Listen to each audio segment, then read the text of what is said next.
And when you do this exercise, to everyone else, you might look very confused and like you just got in the machine backwards. But to me, you're going to look like someone that's trying to train their glutes because this is actually a really great glute variation. It just looks insanely awkward. And I promise this is not a joke.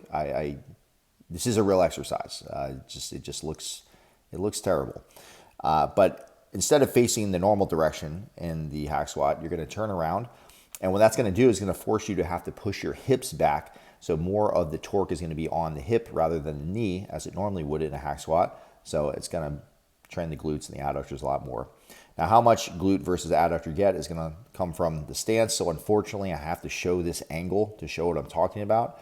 I don't know if this is going to get me banned from YouTube, but if you go a little bit wider with the stance, you're going to get a little bit more contribution from the adductors.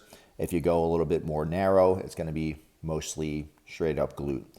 But really isn't too much to note because the machine kind of puts you right into the position that you need to be in, albeit a very awkward one.